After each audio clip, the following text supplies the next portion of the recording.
When we move forward, when we take action, it feels really good. And so this time of year, I really love it. I love the end of the year vibes and I love the beginning of the year vibes. Look at the outcomes you want, the progress you want for you. Hello, and welcome to the Connect podcast. This show is all about helping you connect to your soul's calling so you can take action on it. Because the sweetest success is a blend of discovering your purpose with the inner drive to bring it to life. I'm Sheila Botello, health coach, lifestyle entrepreneur, and mom of two, best known for my online wellness programs, mentoring, and self-love passion. Listen in for inspiring interviews, solo chats, and Q&A sessions that will move you past overwhelm towards what lights you up. Stop accepting good enough and go for your version of great in your health, business, and relationships. Let's get started. Hi, welcome to this Monday mini-sode where I share an insight designed to help you live into what lights you up this week. It's December, and we are getting closer and closer to turning over into a new year. And now, while really January 2nd is just one other day on the calendar, there is something about marking time and having milestones that is so incredibly empowering in your life. And it's a way to trigger and mark certain experiences and things that show growth in your life that you can look back on fondly. And also, it's a way to track progress in your life. And I've said before, and you've heard it other places, I'm sure, true joy and contentment and well-being in life is linked to progress. And that could take on many different forms. It can be the progress of something that you're learning, the progress of a relationship, the progress of your loved ones, for instance, the little ones in your life, or the teens who are trying new things and starting new jobs and new experiences. And we're watching that progress. And it's so important to really look at that and to cherish that. And then to be looking for the next steps. Of course, progress in our business, what is tracked, well, you typically will see grow, or at least you'll be able to pivot to know if you need to be changing direction. And of course, your own personal growth and well-being. How is your health? How is your sleep? How is just your sense of what you feel when you wake up in the morning? Do you feel a sense of adventure and excitement to start the day, to start a new week, to start a new month, or to start a new year? What other feelings do come up for you? For a lot of people, dread can kind of be underneath all of this time of year of all of the busyness and all the things that are going on. And then they head into the new year with a little bit of hope, like, oh, maybe things will work out for me this year. But underneath, there might be a little bit of dread that, well, or this year can look exactly like last year looked. And even if you've had a great year, and that's wonderful to look back on, there's something about being able to move forward and see progress. You may have seen or heard of the movie called Groundhog Day with Bill Murray years ago. And it was the same day over and over and over. And you're watching this movie just hoping to see something different. And that's often what people's lives look like. And I say that from experience because that is often what my life has felt like. And that's why I started this podcast back in 2020, was to be able to talk about going after a life of more, whatever that means for you.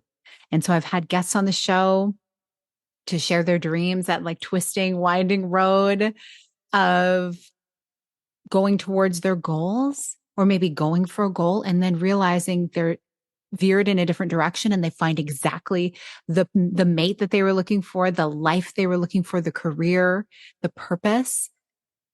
When we move forward, when we take action, it feels really good. And so this time of year, I really love it. I love the end of the year vibes.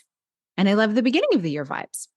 They are very different for me. If you've listened to past podcasts or read some of my blogs from years past, I love to go into a time of reflection at the end of the year. I don't completely slow down. I do stay fairly focused on things until Christmas time and then take more of a break during the Christmas week, like a lot of people, right? And then in the new year, I've learned not to hit it hard. I've learned to take it slower and ease into the year. Certainly going after my priorities and having everything scheduled in and doing certain things that I've committed to. But the energy is one of ease, space, more sleep, more rest, more nourishing time alone to collect my thoughts so that I calibrate myself, because this is what it can be like. I'm going to tell you. So I ran my first 5K race years ago. I must have been like 14, 15 years ago. My youngest was a little baby. Yeah, he must have been 14 years ago because he was in the playpen still, my youngest. And I had been running 5K a week, 3, 4 times a week. And I had a pretty good time, but one that I felt was good for me. I wasn't trying to break a whole bunch of records. I was just trying to feel good, get the energy. And boy, that runner's high is a real thing. It's so great. But I'd never run a race. So I decided to do the TD, or no, it was the Scotiabank 5K. It was one of the banks, right? In downtown Toronto. And it was so fun because the energy, I mean, I love energy, right? So I got caught up in the energy of all the other people running. And there were people who were going to walk, people who were pushing people in strollers, babies in strollers, or they had their dogs.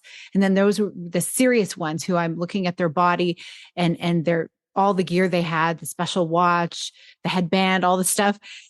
And I thought, oh, okay, this is not their first race. And I got all caught up in the hype. And then I started to run. And you know what? I started running way faster than I normally would when I start running. And I warmed up and that was great.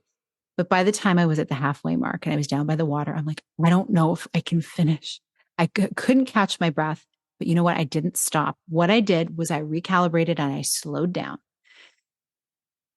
And I got my breathing under control. And then I just continued at that slower pace, which was really more my pace from all of the time preparing for this race.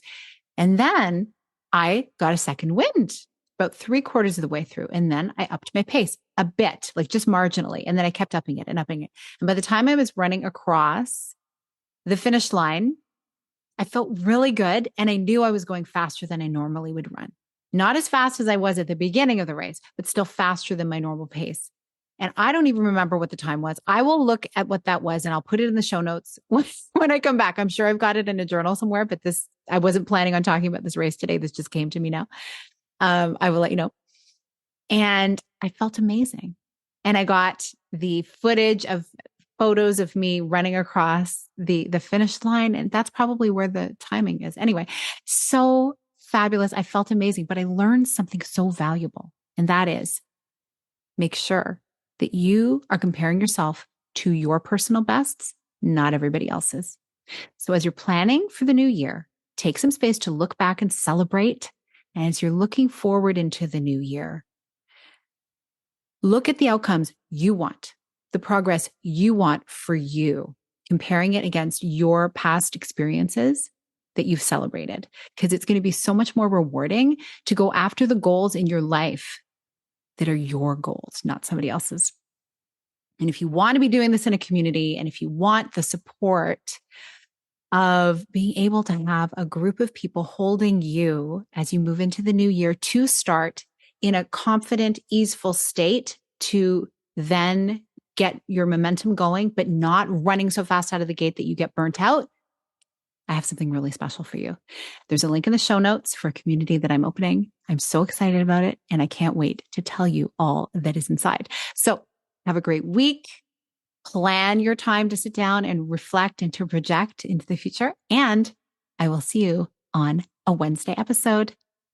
Thanks for being here. Big blessings. Thank you so much for being here with me on the Connect podcast. If you like this episode, please share it with someone you think would enjoy it. Also, if you head over to iTunes to leave a review, I'd be so grateful. Let us know what your favorite parts were and what you'd like to hear more of. It will help us have a greater impact, elevating many more people to grow and succeed together. See you next time.